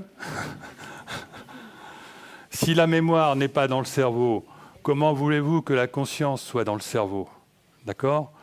Et donc, compte tenu de ce que je vous ai dit tout à l'heure, c'est que la réalité n'existe pas et que tout est fabriqué à partir du vide, il est tout à fait rationnel de considérer qu'il existe une structure d'information parfaitement structurée qui est dans ce vide et qui régit le corps. D'accord ? Et ça, on peut l'appeler l'âme. Et on peut se demander si l'âme... que pourrait nous apprendre la physique sur l'âme ? Alors, vous ne demandez pas à un physicien de vous répondre à ça. Il ne peut pas, par blocage conceptuel, déjà. Déjà, lui, il prend les 10 commandements, donc, bon... Enfin, même s'il en prend 5, il peut pas. Enfin, il faut vraiment avoir viré au moins. Il faut en être à 2 pour peut-être commencer à réfléchir à ça. Et pourtant, si on définit l'âme comme étant un système non mécanique et non matériel qui soit capable de minimiser l'entropie et de survivre après la mort, c'est bien ça. Pourquoi minimiser l'entropie ? Parce qu'il a été démontré que tous les systèmes vivants satisfaisaient au principe MEP, MEP, maximum entropie production, qui est un principe, qui est une observation, mais qui n'a absolument aucune explication physique. C'est quelque chose qu'on a remarqué. Les êtres vivants réduisent dynamiquement leur entropie de manière optimale et on ne sait pas comment ils font. Personne ne sait comment ils font. Si c'était mécanique, ça serait exactement l'inverse. Donc on sait ça. Donc le maintien de l'entropie du vivant, oui, ce système le fait. Ça ne peut pas être le système mécanique composé par le cerveau et la matière et les interactions, parce que ça obéit à la loi de l'entropie qui augmente tout le temps. Est-ce que c'est un système non exclusivement mécanique ? Alors là, je ne vous ai pas sorti mon histoire de billard qui démontre que la mécanique ne permet pas de déterminer le cours des événements. Donc je vous ai fait l'impasse là-dessus parce que je voulais vous dire autre chose. La mécanique ne permet pas de déterminer le cours des événements. Je l'ai démontré à l'aide d'un billard dans lequel j'ai mis des centaines et des milliers de boules. D'accord ? C'est-à-dire que dans un billard dans lequel il y a beaucoup de boules, où des chocs ont lieu pendant très longtemps, ce n'est plus le passé qui détermine ce qui arrive, c'est le futur. Voilà. Donc, non exclusivement mécanique, oui, forcément, à cause de l'indéterminisme dû aux interactions multiples. L'âme est-elle une extension immatérielle du corps ? Oui, puisque je vous parle d'informations qui appartiennent au vide, c'est-à-dire qui sont par définition immatérielles. L'âme survit après la mort, oui, parce que dans le vide, les informations, elles relèvent d'une ontologie qui est purement quantique. C'est-à-dire que l'information, elle est quantique, c'est-à-dire que si on considère un objet, c'est un peu comme s'il était partout à la fois. Mais surtout, cette ontologie, elle nous apprend que ces objets qui sont à l'état quantique, ils sont en fait hors de l'espace et du temps. Et c'est normal, puisque l'espace et le temps correspondent à notre réalité. Notre réalité manifestée, c'est-à-dire c'est les informations qui sont extraites du vide. Mais tant que les informations dont la structure qui nous régit dépend font encore partie du vide, elles sont hors temps. C'est-à-dire que notre conscience, elle est intemporelle. Elle est hors temps. D'accord ? Et donc, on répond oui aux 4 questions qui sont des questions qui nous permettent de définir rationnellement ce que serait l'âme. Et donc, c'est la raison pour laquelle je considère que l'âme, en fait, c'est une sorte de véhicule pour la conscience, mais qui se loge dans le vide. Voilà. Alors là, comme je savais que j'allais être un peu long, j'ai squeezé une partie de mon raisonnement qui amène à expliquer pourquoi est-ce qu'il faut décomposer l'espace-temps en plusieurs couches de densité différentes. Cette notion de densité, c'est une notion de densité d'information. La mécanique nous apprend aujourd'hui qu'il existe deux ontologies, l'ontologie classique, l'ontologie quantique, c'est-à-dire en fait qui correspondent à deux densités d'information de notre réalité. La première densité, c'est la densité de notre réalité physique, de la matière, qui satisfait au principe d'indétermination d'Heisenberg, qui nous dit qu'on ne peut pas adjoindre à n'importe quelle particule, à toute particule, une information supérieure à temps. La deuxième densité, ça nous vient de l'autologie quantique, qui nous dit que, on ne connaît pas du tout les seuils à ce niveau-là, mais on nous dit que les particules quantiques, tout se passe comme si elles n'avaient pas d'information. C'est-à-dire, c'est la raison pour laquelle, au niveau de ce qu'on appelle la phase, c'est-à-dire la position, par exemple, quand on dit qu'une particule est partout à la fois ou qu'une trajectoire passe par plusieurs endroits simultanément, c'est le principe des ordinateurs quantiques, ça veut dire qu'en fait, on n'a pas l'information sur par où la particule va passer. Voilà. Donc c'est un problème d'information. Et donc, là, je vous passe. Et donc là, on va dire qu'on passe dans la métaphysique, et même voire dans l'ésotérisme, puisque je vous fais un peu l'impasse sur les arguments qui m'amènent à considérer ça. Je vous le parachute pour pouvoir ensuite parler plus facilement de la synchronicité. Donc je décompose l'espace-temps en plusieurs couches de densité différentes, et je considère que nous avons en quelque sorte trois corps essentiellement. Je fais référence également à un ami qui est directeur de recherche au CNRS, biologiste, qui a écrit un livre récemment, préfacé par un académicien, qui s'appelle « Les trois niveaux de la conscience ». Je suis totalement d'accord avec lui, et ces trois niveaux de la conscience correspondent aux trois niveaux inférieurs dont je vous parle ici, qui correspondent au niveau physique, au niveau psychique, c'est-à-dire la psyché consciente, et au niveau spirituel. En fait, tout se passe comme si notre espace-temps était imbriqué à l'intérieur d'un espace-temps qui correspond à notre conscience, mais dont la densité d'information physique serait beaucoup moindre. Par contre, la densité d'information temporelle serait beaucoup plus importante. C'est-à-dire que nous avons notre conscience du temps, nous avons quand même une conscience qui s'étale dans la durée. Elle n'est pas instantanée. Et on peut aussi considérer que nous avons aussi un niveau au-dessus qu'on appelle le subconscient, qui est en fait dont notre conscience serait simplement la pointe de l'iceberg. Donc notre conscience... Comment ? Oui, notre conscience serait comme un iceberg dont la pointe serait donc notre conscience elle-même, et dont ce qui est immergé serait notre subconscient. Et notre subconscient serait dans une densité encore d'informations moindres, mais de temporalité extrêmement dilatée, c'est-à-dire que notre subconscient aurait vu sur la totalité de notre vie. D'accord ? Et donc, et si on va encore plus loin, et là, après on peut faire appel à la notion de Dieu, d'esprit, tout ce qu'on veut, on peut encore décomposer l'espace-temps. Bon, mais là, je vais carrément dans l'ésotérisme, mais on peut aller encore plus loin. C'est pour dire, ça n'est pas obligé de se terminer là. Les trois niveaux de la conscience sont les niveaux de la forme incarnée, on va dire, et au-delà, on est en dehors de l'espace, on est au niveau du pur esprit qui correspondrait au monde des idées de Platon. Et j'aime bien, je trouve que l'analogie qui consiste la métaphore qui consiste à considérer notre conscience comme étant le système de pilotage, c'est-à-dire le cheval d'un corps qui serait notre système embarqué, qui serait notre véhicule, notre corps serait notre véhicule, notre conscience serait le cheval, notre subconscient serait le système de guidage, c'est-à-dire le cocher, c'est en fait notre GPS, et nous embarquerions un esprit qui se trouve en dehors de l'espace-temps, et lui qu'on oublie, en général, qu'on ne connaît pas, et on peut considérer les choses de cette manière-là. Voilà, ça c'est un petit peu... je reconnais que là, j'empiète dans la métaphysique et même dans l'ésotérisme, mais disons que c'est la manière dont je vois les choses, et je pense que c'est important pour mieux comprendre ensuite ce que j'expose dans mon livre La route du temps et qui est ce qui vous intéresse le plus, je pense.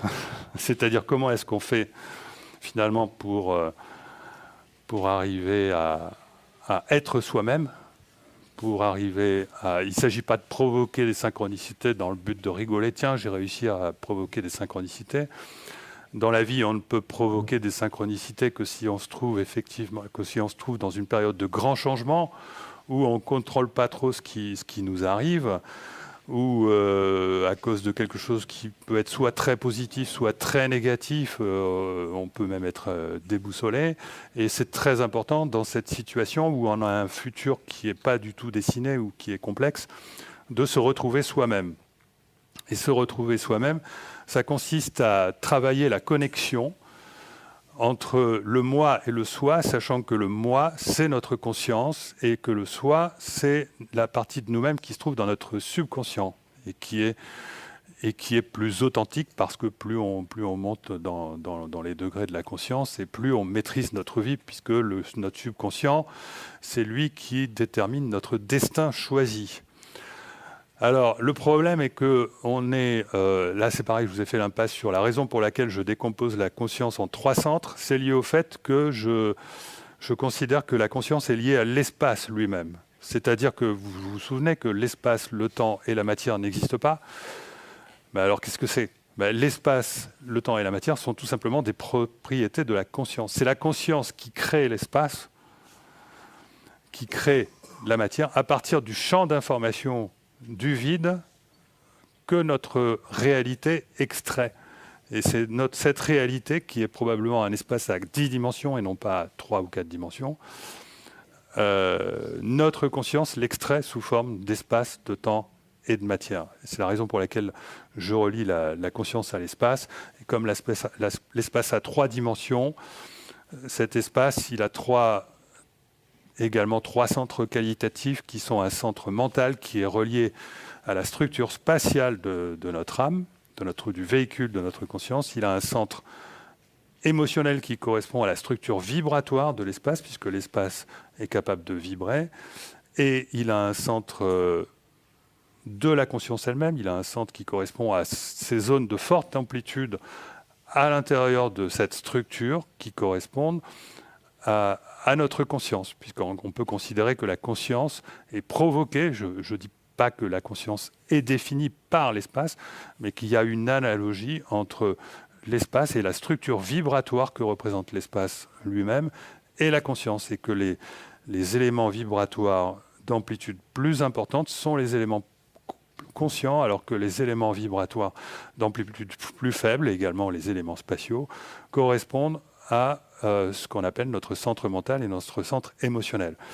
Et ceci fonctionne comme une mécanique, c'est-à-dire que nous n'avons pas seulement affaire à une mécanique au niveau de notre physique, c'est-à-dire que si notre conscience, d'une certaine manière, est bel et bien le produit du cerveau, mais il ne faut pas la confondre avec le cerveau, c'est-à-dire qu'elle est mécaniquement totalement conditionnée par le cerveau, mais y compris dans la densité de la conscience, tout est également mécanique si nous ne sommes pas reliés à la densité supérieure. C'est-à-dire que quelle est la mécanique qui va prévaloir ? Ça va être la mécanique qui va nous être imposée par la conscience collective. Ça va être les 10 commandements, ça va être tout un tas de choses, de règles de comportement.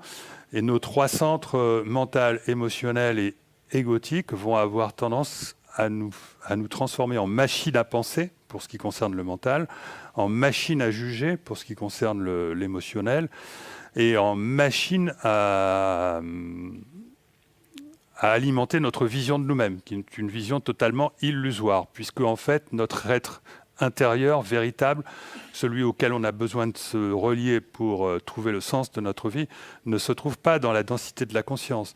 Et d'ailleurs, lorsqu'on meurt, cette conscience, elle disparaît. C'est-à-dire que notre vie, elle disparaît en même temps que notre corps physique, et qui fait également disparaître tous les conditionnements qui sont générés par notre vie sociale et notre corps physique. Donc il ne faut pas se faire d'illusions là-dessus. Nous ne sommes pas notre conscience. Nous ne sommes pas notre conscience elle-même. En fait, nous sommes la personne qui s'est embarquée dans le véhicule qui fait que nous vivons une vie terrestre, c'est une personne qui s'est embarquée dans le véhicule de notre âme. Enfin, on va dans la partie inférieure de notre âme, et ça reste un véhicule, d'accord ? C'est-à-dire que ce véhicule, ça va être la personnalité de la vie d'un tel, etc., etc. Mais une fois qu'on est sorti de cette réalité, cette personnalité de la vie d'un tel, on s'en fiche complètement, ce n'est pas nous, d'accord ? Donc c'est important de comprendre ça. Par contre, il est important de comprendre le sens, que si on veut trouver le sens de notre vie et donc se relier à la partie de nous-mêmes qui a décidé ce que nous allions faire de notre existence, peut-être avant notre naissance, je ne suis pas en train de dire que nous existions avant notre naissance, mais cette identité à laquelle nous arrivons à nous relier durant notre vie, et dont nous avons l'impression que c'est nous-mêmes, c'est une identité qui, elle, peut parfaitement exister avant notre naissance.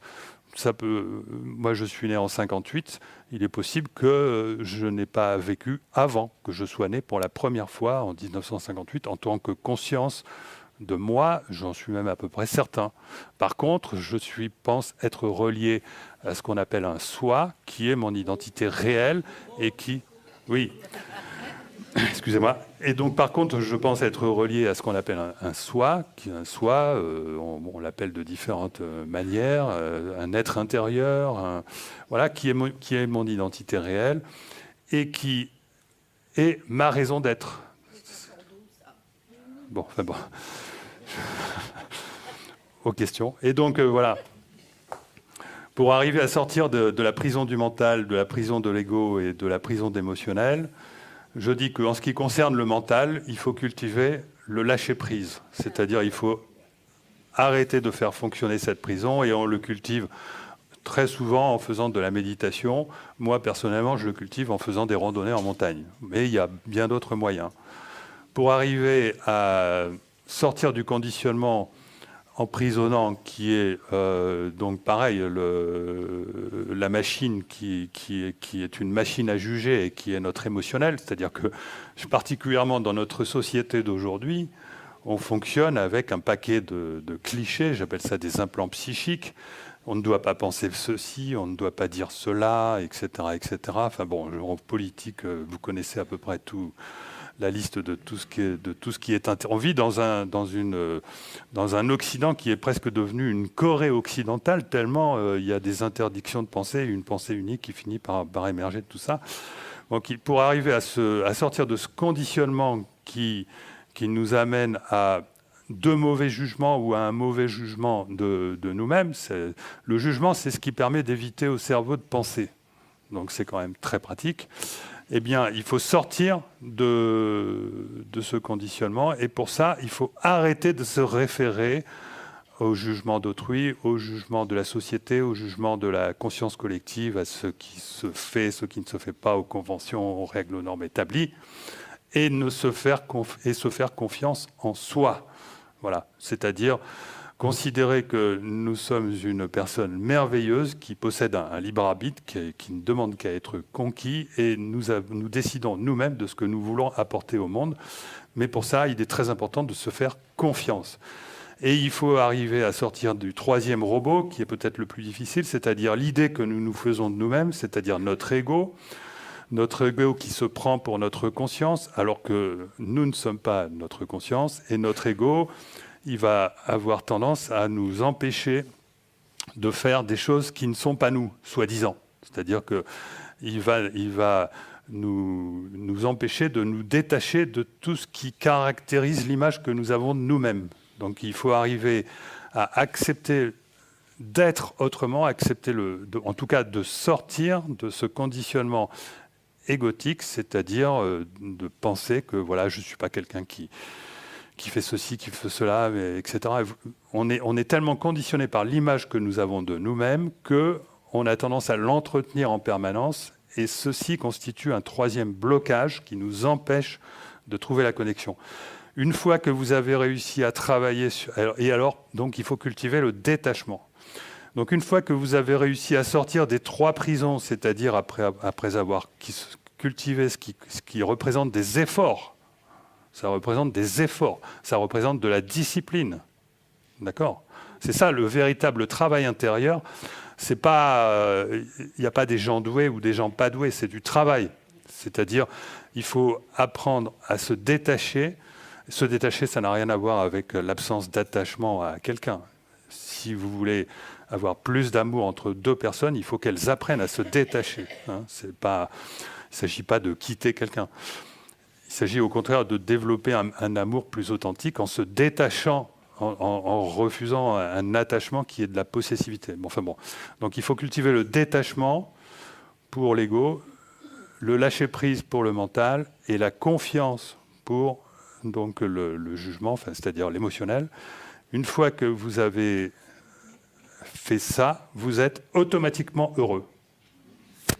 Vous n'avez plus aucun problème dans la vie, vous avez une joie de vivre inhérente qui débarque automatiquement. Il n'y a pas d'autre effort à faire que de sortir des 3 sources de conditionnement.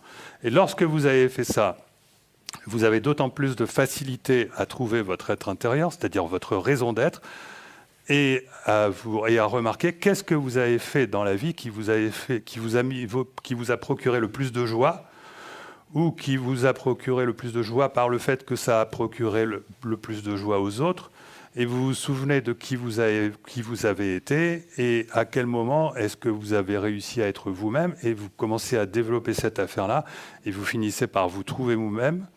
Et à ce moment-là, vous vous dites, bon, ben alors, mais c'est génial, ça y est, je me suis trouvé. Enfin, ça ne se dit pas comme ça, mais enfin bon.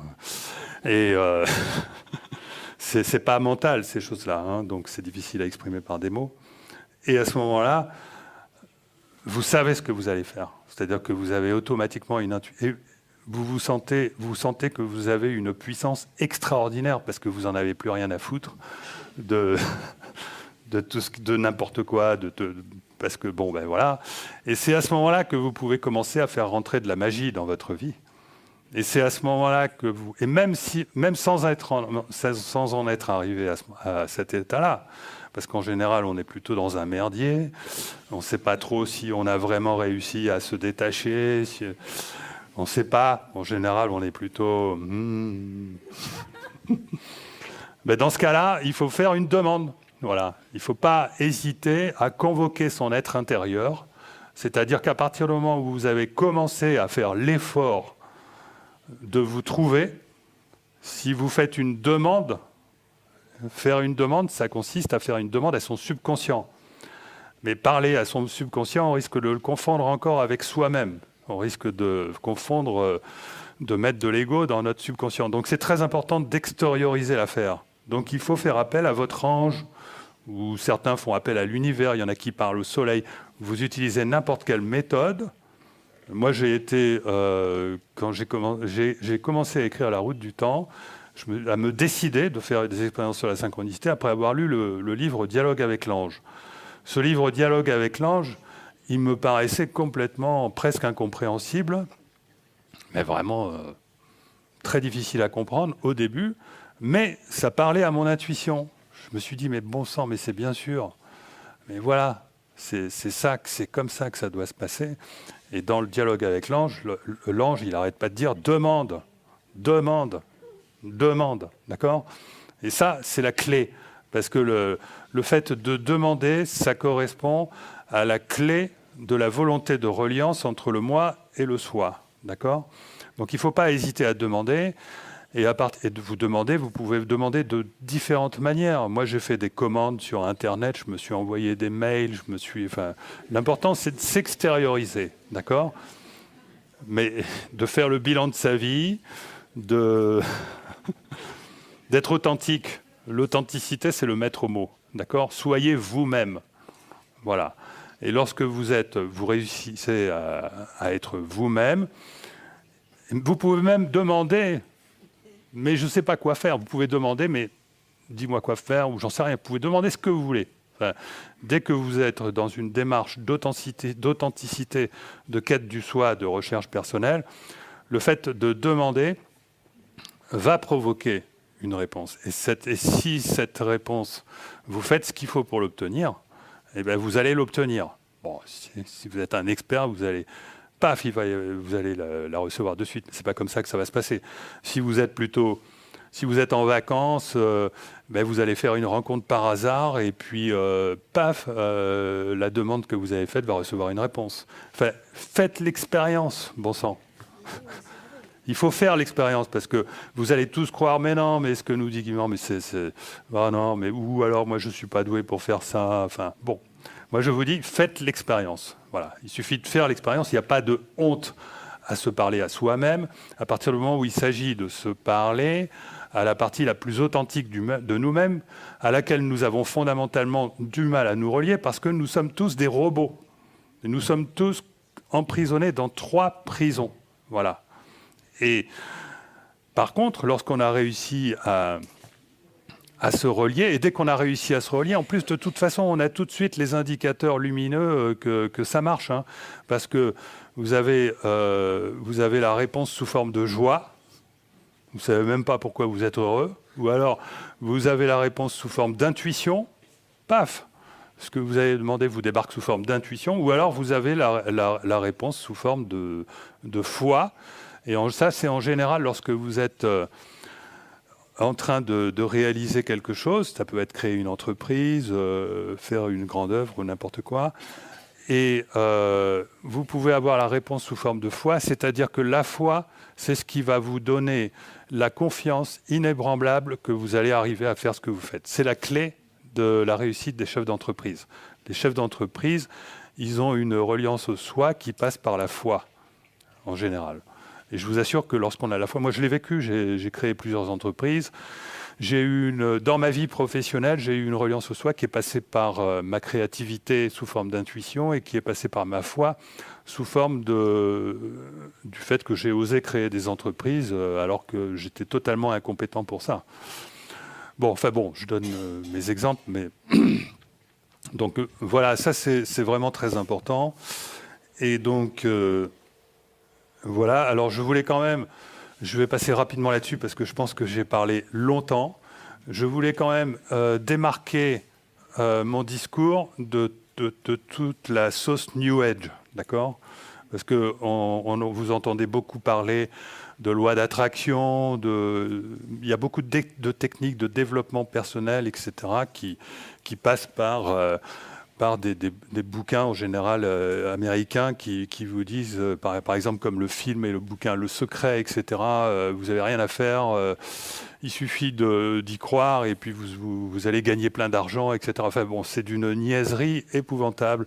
Et on vous apprend à ne pas douter, on vous dit que vous n'avez pas besoin de faire d'efforts, on vous dit qu'il faut cultiver la pensée positive, et on vous dit qu'il y a une loi d'attraction à votre service. Donc moi, je voudrais inverser tout ça, d'accord? Parce que ça, c'est fait pour plutôt avilir les peuples. C'est-à-dire que si on apprend au peuple, c'est presque du bisounours, d'accord? C'est la philosophie New Age, c'est un peu du bisounours pour calmer les peuples, pour qu'ils aient une vie intérieure accomplie, qu'ils ont l'illusion d'avoir tout ce qu'ils veulent, et puis ça marche pas d'ailleurs très longtemps, puis ils finissent par finalement sombrer dans la déprime. Bon, mais voilà. Donc l'importance de cultiver le doute et l'effort. Pourquoi? Parce que d'abord le doute conduit à l'introspection. On remet en question. Le doute maintient la pluralité des possibles. On ne sait pas ce qu'on va faire. Et le doute favorise le détachement, qui est un préalable à la lucidité. Donc, mais par contre, évidemment, un doute, là où vous devez arrêter de douter, c'est quand votre doute vous amène à développer des peurs et des angoisses. Ça, c'est le signal que, attention, votre doute, c'est plus du doute, c'est de la déprime, d'accord? Mais le doute, c'est le doute scientifique, le doute cartésien, le doute qui consiste à dire « oui, ben, Guillemant, c'est bien gentil tout ça, mais c'est peut-être des conneries ». Ça, c'est un très bon doute, d'accord? Ce doute-là, c'est très important de le cultiver aussi longtemps qu'il ne vous amène pas à une inaction trop prolongée ou à cultiver des angoisses ou des peurs. Donc, je parle du doute positif. Ce doute-là est très important. Donc, chaque chose que vous apprenez, vous devez l'apprendre par vous-même. Et l'apprendre, ce n'est pas le mental. L'apprendre, c'est le cœur. D'accord? C'est-à-dire que la véritable connaissance, c'est toujours une connaissance expérimentée. Alors, les gens qui n'ont pas la chance d'expérimenter une connaissance, ils vont d'abord l'acquérir par le mental, mais ils vont petit à petit finir par, même s'ils ne peuvent pas l'expérimenter, ils vont peut-être finir par en expérimenter quelque chose, un avant-goût sous la forme d'une expérience un petit peu équivalente et en avoir quand même une idée.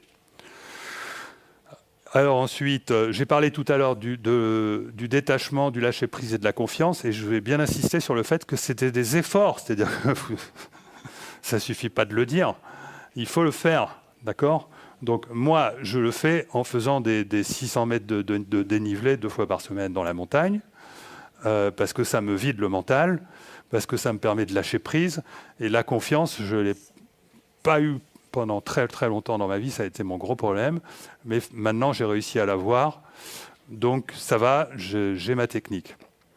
Et je peux vous dire que certains gros efforts physiques permettent l'ouverture directe de certaines connexions. Voilà. Marcher, c'est physique. La marche, je pense que c'est la meilleure forme de méditation pour ceux qui ne savent pas méditer. Et donc, voilà, et ne pas hésiter à faire des efforts prolongés, etc. Bon. Le pouvoir de la pensée négative, et ça, c'est scientifique. Donc, on vous parle de pensée positive, mais non. La pensée positive, c'est l'art de faire ce qu'on vous dit, ou l'art de faire quelque chose qui ne va déranger personne, d'agir selon un mode de pensée. C'est votre moi qui parle, ce n'est pas votre soi. D'accord ? Bien entendu qu'il faut avoir un comportement qui soit harmonieux en société.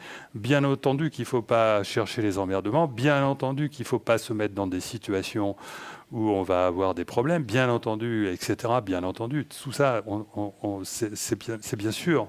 Mais des expériences scientifiques, qui s'appellent les expériences de Libé, nous ont appris que le libre arbitre n'existe pas sur le mode du choix positif. C'est-à-dire qu'on a mis des gens avec des électrodes et on les a soumis à des expériences en leur disant de prendre des décisions, de faire des choix. Et on s'est aperçu que le moment où ils avaient conscience de ces choix avait lieu après la décision qui était prise dans le cerveau. Donc, a priori, mécaniquement.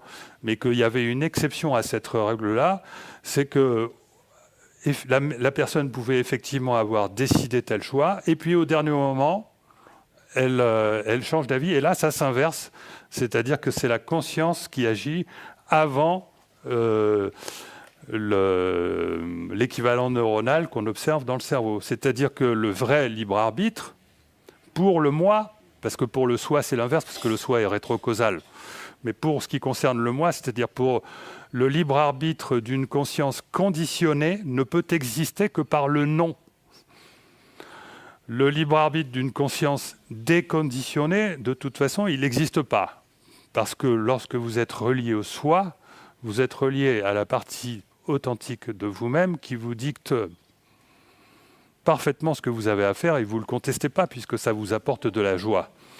Donc, le libre arbitre, c'est quelque chose de très particulier parce qu'en fait, dès que nous avons réussi à nous libérer, nous ne sommes plus libres puisque nous sommes connectés.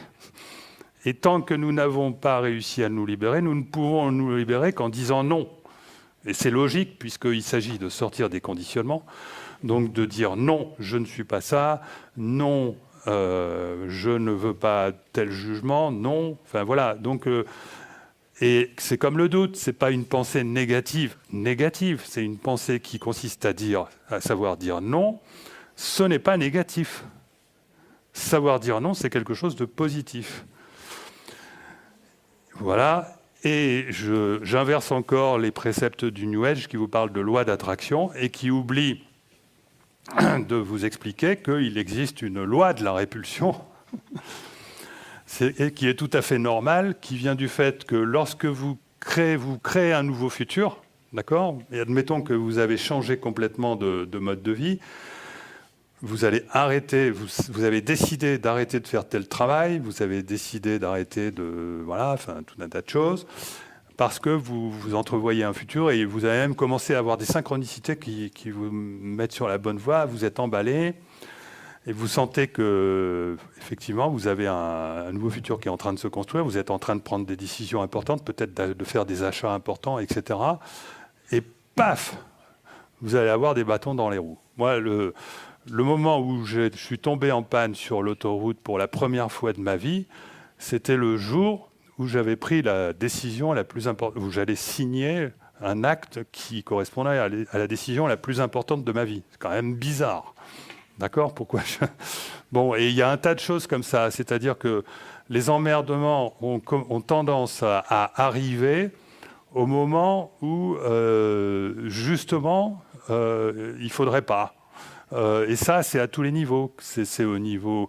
par exemple, moi, en tant que chef d'entreprise ingénieur qui a fait beaucoup de démonstrations, j'ai beau prendre toutes les précautions lorsque je fais une démonstration de robot ou n'importe quoi à un industriel, ça décide de ne pas marcher au moment où je fais la démonstration. On appelle ça l'effet démo. J'ai fini par comprendre que ça venait de mon état d'esprit. Et dans ma carrière, ensuite, j'ai réussi mes démonstrations, alors qu'à mon début de carrière, j'y arrivais pas. J'ai réussi mes démonstrations, non pas en soignant la préparation de mes démonstrations, mais en cultivant un certain état d'esprit favorable au fonctionnement, à la réussite de la... Voilà, ça c'est quelque chose de très important. Donc, ça arrive à tous les niveaux. Ça arrive donc au niveau de façon bénigne lorsqu'on a effectivement des représentations à faire en public de technologie, hein, c'est souvent le cas. Donc c'est l'effet de démo, c'est la loi de l'emmerdement maximum, la loi de Murphy, etc. Et ça arrive donc dans les grandes choses, grandes initiatives qu'on a dans la vie. Et en fait, on conserve toujours si vous voulez, c'est ce que j'appelle la résistance du futur. C'est-à-dire qu'à partir du moment, tant que votre nouveau futur il n'est pas totalement installé, eh bien, votre ancien futur continue de vous envoyer des ponts pour que vous y reveniez. Et c'est ça les emmerdements que ça crée. Et c'est valable à l'échelon collectif, de la conscience collective. Les changements de paradigme.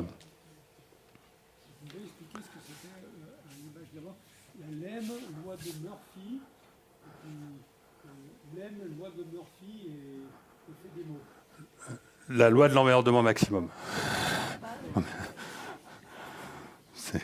Dans le film Interstellar, on en parle, la loi de Murphy. Oui, en fait, c'est la... Murphy, oui. C'est bon, c'est un... bon, enfin, je sais pas, je connais pas trop l'histoire de cette anecdote. Et donc, je disais que cette résistance du futur est également valable pour les changements de paradigme, comme celui dans lequel nous vivons en ce moment. Et si vous voulez, tous les phénomènes hors du commun, dont on pourrait faire une liste, ça va de la parapsychologie aux ovnis, en passant par les expériences de mort imminente, etc., etc., etc., font l'objet d'un déni social, mais qui est quand même flagrant. Je veux dire, ça fait des décennies qu'il y a des chercheurs qui font des publications. Et moi, j'ai fait des expériences qui montrent qu'en plus, c'est vrai, sur des phénomènes qu'on range d'habitude dans la parapsychologie, mais on n'en parle jamais. Jamais les journaux nous en parlent, alors que c'est ce qu'il y a de beaucoup plus intéressant. Pourquoi ? Parce que nous nous dirigeons... Parce que nous sommes tellement matérialistes, ou nous avons été tellement matérialistes durant la fin du XXe siècle, que nous avons créé un futur collectif pour les années 2020, 2030, 2050, qui n'est pas celui que nous désirons maintenant. Et ce futur collectif de 2050 est en train de résister pour nous ramener vers la voie, par exemple, du transhumanisme et d'empêcher cette prise de conscience collective qui fait qu'on va réussir à bâtir une société beaucoup plus humaine. C'est valable à tous les niveaux. Et donc, pour conclure, parce que je crois que je vais passer un transparent, je vais terminer par la citation de quelqu'un. Je ne suis pas un steinérien, je ne suis pas quelqu'un je connais un petit peu ses écrits, j'apprécie beaucoup, je pense que c'est vraiment très intéressant, mais je trouve que ses adeptes ont tendance à être un peu trop sectaires. Bon, il n'empêche que c'est un génie quand même de notre époque, du début du XXe siècle. et qui a fait la déclaration suivante.